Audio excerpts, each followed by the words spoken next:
More roster changes in Navi, a huge CS2 update with highlight charms, Simple is in big trouble, roster news about Falcons, plus as always a bunch of other exciting news from the world of CS2. Guys, you're watching CS2 News Hub. Without further ado, let's get straight to it. We shall kick things off with roster moves, and a pretty unusual one at that. It turns out Heroic have upgraded their lineup by signing a Noob. At least that's how their new Opper, Grix, described himself. In a recent interview to TAD, Grix shared his journey. He first tried out for Nemiga's academy but got rejected because, as they put it, he moved and shot like a bot. The rejection was hard for Grix, so much that he didn't touch CS for over a year. Later, he tried again, this time with Spirit Academy. They were a bit more polite, saying that he wasn't quite ready, but he should come back once he leveled up. That was the turning point. Grix became obsessed with improving and eventually landed a spot in Aurora Academy. From there, his path to the big leagues began, and now he's on Heroic. So yeah, basically guys, Simple just got another reason to call Heroic a team full of bots. Speaking of the greatest, Simple saga keeps unfolding, and the latest reports aren't looking great because according to insiders, Sasha will not be joining FaZe or returning to Navi. At the moment, FaZe are most likely bringing back Brokey, who's been grinding FaZe a lot lately, winning 9 out of his last 10 games and consistently dropping like 20 plus frags. So looks like the break actually did him some good. But this leaves Simple in a tough spot. If he doesn't land somewhere soon, he could miss out the entire next season. At this point, he might just have to hope Navi are willing to transfer him anywhere, because he might not get a third shot at a comeback, and we will explain why a little bit later.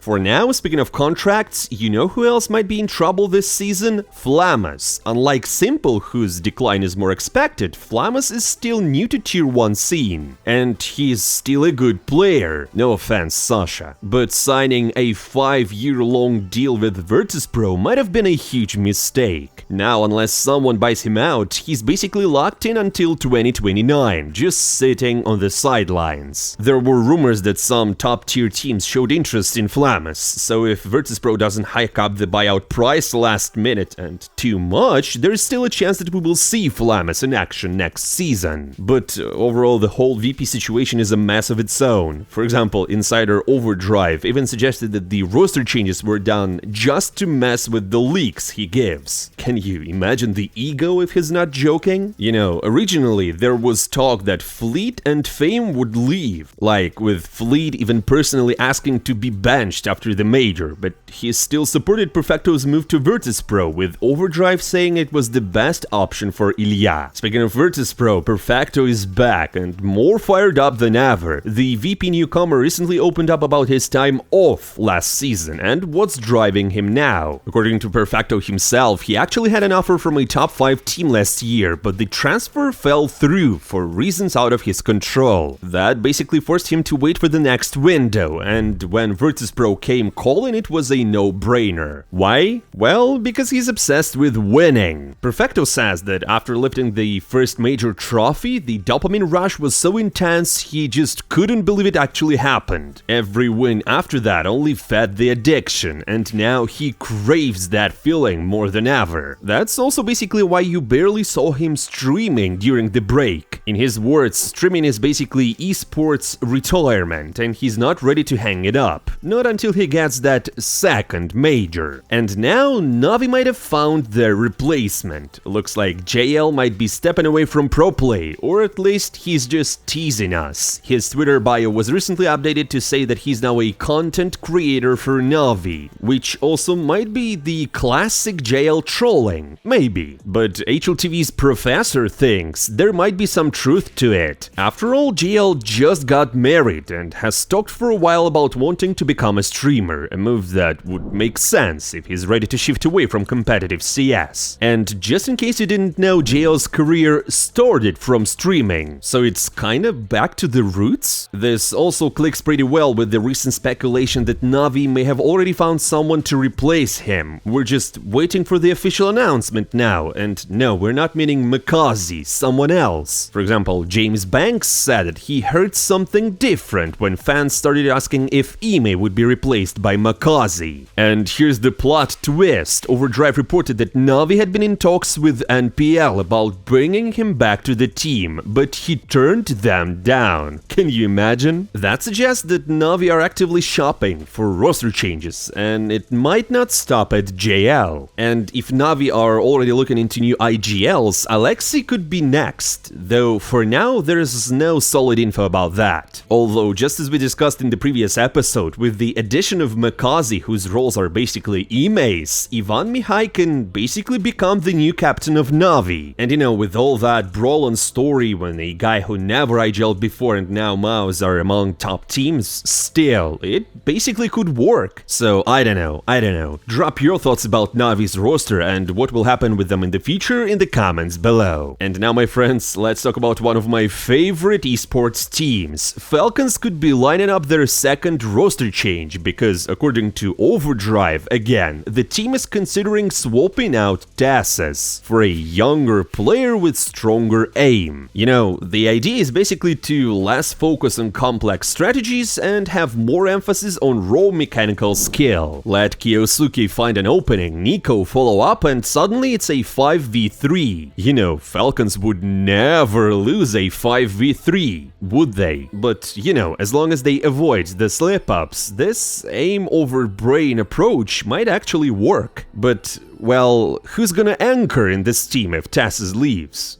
But I guess that never matters. Now, the North American scene is shaking up too, because Wildcard have benched 2 players, and it caused a full tornado of emotions in the community. Stanislav and Fuzi got kicked. First, Stanislav himself. The veteran IGL said that the decision hit him hard. He put a lot of time and energy into the project and didn't see this coming. He asked for a short break, but didn't expect things to end like this. Still, he made it clear he's not done with esports yet, and he plans to keep going, despite the benching. The second one to go is Fuzi, the Opper. Judging by his statement, the move caught him off guard as well. He called the decision unexpected, but said he respects what the org does. Wildcard had a decent run at the Shanghai Major, but they stumbled early in Austin, getting knocked out in stage 1. Looks like the org decided that it was a time for change. But, well, the community really didn't like it, like really. Now, my friends, to one important part. I will explain why Simple and Flamus and other players who will not find their teams really soon might basically miss the Budapest Major because, well, Valve banned late roster changes. The developers made it really clear teams can no longer make roster changes after receiving a major invite. This move basically solves a couple of big problems. First, it ensures every player on a qualified team gets their own sticker. No more last-minute replacements missing out, like Brokey, for example. Second, it puts an end to the one-off comeback stories, where retired legends show up for a single event, like Stewie 2K or Simple. Valve also tweaked the invite system for the next major. Here's the breakdown. Stage 1, 16 teams qualify regardless of the region. Stage 2, 5 from Europe, 2 from the Americas, 1 from Asia, plus the teams from Stage 1, and Stage 3 again, 5 from Europe, 2 from Americas, and 1 from Asia, and the previous teams. On top of that, to stop messing with the VRS system, ESL will now host third-place decider matches at all their events, starting with EPL Season 22. Yeah, as we said, basically to help fine-tune the VRS ranking points. However, it's still not about Cologne. The new rule kicks in after that. Now, guys, let's finally discuss the latest patch, because Valve adds major highlights to the game, and they're hilarious. The long-awaited update dropped, and it's packed. The playoff souvenir packages are now live, along with the Champions Autograph capsule. But the real headline is the Highlight Charms, a new system that might be the coolest cosmetic addition we've seen in years. Here's how it works. Depending on the map and the match, you can unbox a charm tied to an in-game highlight from the major playoffs. It works only in playoffs. And you can watch the clip in your inventory or mid-match. Just inspect a weapon with the charm equipped. You can remove and detach charms freely. And yes, they're fully tradable and marketable. In total, we have 492 unique moments added. The king of highlights is obviously Zaiwu with 30 charms, followed by unexpectedly Apex with 29. Then we got Robs, FlameZ, and Spinks with 23 highlights each. And on the other end, we've got Magix, Ime, Jail, and Alexi B, only 2 each. Oh my god. And yeah, guys, if you want a specific moment, the drop rate is just 0.02%. Good luck. But, well, my friends, Valve went even further, and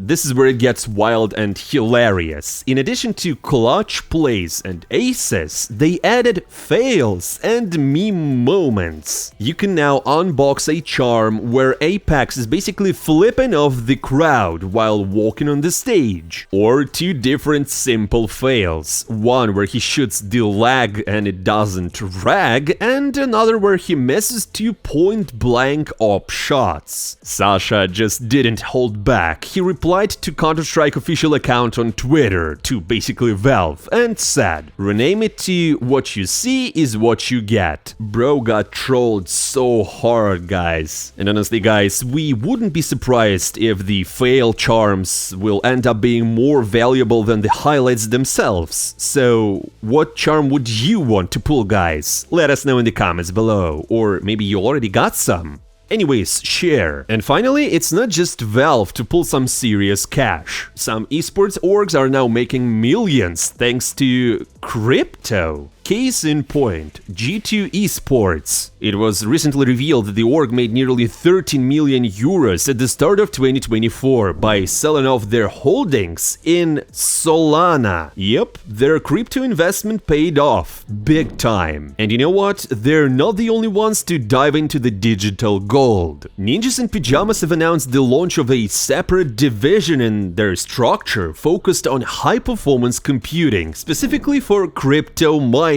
Guys, it's just... oh my god, I can't believe it. They're aiming to generate around 60 bitcoins per month through their new setup. And it's not all, they don't stop at crypto. Ninjas in Pyjamas say that they plan to expand into AI development and advanced computing, which basically means that they evolve from a pure esports org into a full-on tech company. Besides being owned by a Saudi trust, I just can't keep track. Anyways, esports and crypto and AI, well, the future looks decentralized. And honestly, I have no idea what to say. Finally, Simple names his perfect player, and it's not a sniper. To wrap things up, let's get back to Simple. He recently shared his take on what the perfect CS2 player would look like, and here's the build according to the GOAT himself. Aim like Frozen, move like Robs, game sense like Blade, utility usage like Electronic, and leadership like Kerrigan. Surprisingly, no mention of Zaiwu or even himself, which raises the question, is the perfect CS player not an OPER? And that's all for today, my friends. Thank you for watching. Don't forget to hit the like button, to follow our channel, to drop by in the comments below, and we're not saying goodbye for a long time. See you soon.